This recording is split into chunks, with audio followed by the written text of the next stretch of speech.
Olá, meu nome é Maria Joana, eu sou enfermeira obstetra e estou fazendo alguns vídeos para contribuir com os estudantes do curso de enfermagem obstétrica. Este vídeo eu estarei falando sobre as distócias que nós podemos identificar, ou diagnosticar no partograma. O que é o partograma? O partograma é um instrumento muito útil no trabalho de parto. Ele deve ser usado sempre e iniciar na fase ativa do trabalho de parto, que é a fase ativa, uma primípara com 3 centímetros de dilatação e uma multípara com 4 centímetros de dilatação no mínimo, e também uma dinâmica uterina de 2 contrações em 10 minutos. Assim se classifica a fase ativa do trabalho de parto. Então, é possível tomar condutas a partir do partograma quando este sinaliza alguma distócia. Definição de distócia. O parto distócico é um parto disfuncional quando ele se trata da dinâmica uterina e também é conhecido como distócia de motor. Parto com distócia é sempre um parto com dificuldades, Porque o parto normal é um parto eutóxico, o parto anormal ou com dificuldades é um parto distócico. Aqui nós temos um modelo de um partograma, que é recomendado pelo Ministério da Saúde. Aqui é o mesmo modelo e eu coloquei aqui do lado direito uma legenda, que é uma legenda explicativa, em que o triângulozinho preenchido se refere à dilatação, uma bolinha com algumas setas dentro dessa bolinha, a variedade de posição, aí vai indicar qual é a variedade de posição que está inserido o polo cefálico, Aqui o quadradinho na parte de contrações, um quadradinho totalmente preenchido, a gente diz que as contrações estão com 40 segundos ou mais de duração. E quando ele está preenchido só até a metade, a gente diz que a dinâmica uterina ou as contrações uterinas estão até 20 segundos de intensidade. E uma bolinha, um pontinho, se refere à frequência cardíaca fetal. Nesta figura nós temos a linha de alerta e a linha de ação, em que a gente traça a linha de alerta após 2 quadradinhos na vertical e 2 horas, que significa 2 horas, cada quadradinho é 1 hora, e depois de 2 horas a gente traça a linha de alerta a partir de 4 centímetros de dilatação, e a linha de ação a gente traça a partir de 8 centímetros, Seria 3 quadradinhos depois. É importante aprender bem sobre esse gráfico, como que é o partograma e cada coisa que ele pode nos auxiliar para depois colocar em prática. Então, quais são as distócias que nós podemos diagnosticar no partograma? Fase ativa prolongada, parada secundária da dilatação, parada secundária da descida, depois o parto precipitado e o período pélvico prolongado. Na fase ativa prolongada, nós temos o que aqui? Aqui nós temos uma dilatação que é lenta, porque dilata menos que 1 centímetro por hora, embora cada mulher é diferente, mas deve-se fazer uma avaliação. A dilatação normal ela deve ocorrer de 1,2 centímetros por hora na fase ativa, e quando não ocorre desta forma, a gente diz que a dilatação está muito lenta. E assim, nesse caso, vai ultrapassar a linha de alerta, então aí é necessário uma conduta.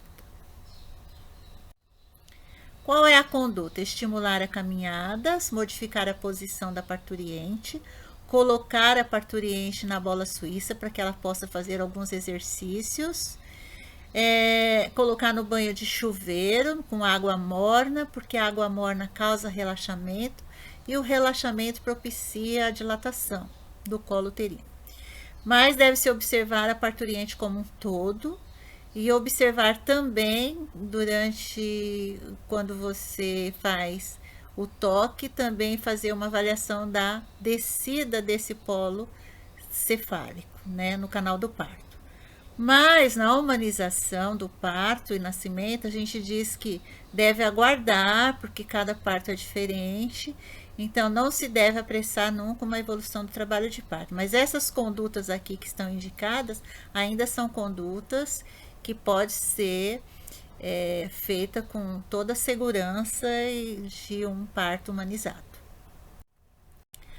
A outra distócia é a parada secundária da dilatação, em que durante 2 toques, com intervalo de 2 horas, não houve nenhuma progressão na dilatação. Nesse caso, os triângulos aí que você sinaliza no partograma, eles estão sempre na mesma direção. A dilatação aí é muito lenta e também não há descida também desse feto. E quando não há descida, a gente diz que tem uma DCP, que é a desproporção céfalo-pélvica. Nesse caso, seria a parada secundária da descida, né, quando há desproporção céfalo-pélvica. Após 2 toques com intervalo de 1 hora, então realmente esse feto não está descendo no canal do parto. Então, a DCP pode ser absoluta ou relativa. Na absoluta, não tem jeito mesmo, tem que ser encaminhada para uma cesariana. E na relativa, pode ser que ocorre uma posição inadequada. Então, nesse caso, é possível corrigir. Essa posição inadequada que a gente diz seria assim, um feto, ele está numa defletida. E nós temos defletidas de 1º, de 2º e de 3º grau. Então, nesse caso, a deambulação, a gente pratica a deambulação, estimula a deambulação e modifica a posição da parturiente. Também pode-se tentar fazer uma minotomia, embora a humanização do parto diz que não se deve realizar a minotomia para induzir ou estimular o trabalho de parto. Bom, outra distócia é o parto precipitado, ou que também é conhecido como parto taquitócito, e ocorre de 3 a 4 horas, a dilatação total e o nascimento. É muito perigoso esse tipo de parto, porque causa lacerações no trajeto, tanto no colo quanto no períneo. Leva ao sofrimento fetal, né, sofrimento no bebê. E quando que ocorre esse tipo de parto? É muito comum em multíparas e também quando há um uso abusivo de ocitocina. Então, tem que ficar atento. Se ainda não houve o parto, tem que tirar o uso de ocitocina, se estiver usando, e depois do parto tem que fazer uma revisão das lacerações e fazer a correção dessas lacerações. O período pélvico prolongado é quando tem uma dilatação completa e o feto não desce, e esse período pélvico, que é entre a dilatação total e o nascimento, a gente chama esse período de período pélvico. Então, quando a gente diz também que a parturiente ela está na partolândia, já houve toda a dilatação e ainda não nasceu. Então, a gente pode aguardar até 30 minutos. E quando ultrapassa 30 minutos, a gente diz que este período está prolongado. Então, geralmente, as causas é uma DCP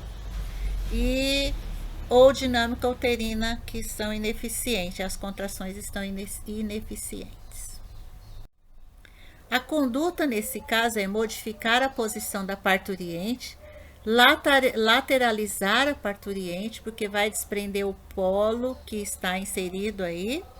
A posição ideal mesmo, quando há um período pélvico prolongado, é colocar a parturiente de cócoras.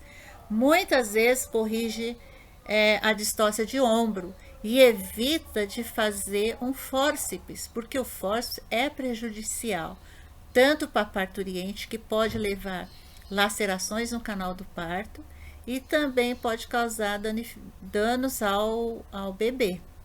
Então, se puder evitar o fórceps, então é bem melhor.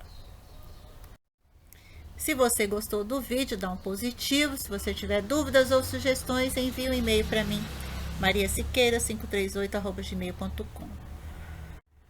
Aqui eu coloquei as referências que eu utilizei, que é a Obstetrícia Fundamental de Jorge de Rezende e Parto Ativo de Janete Balas, que é o guia prático para o parto normal, parto natural. Obrigada por ver esse vídeo.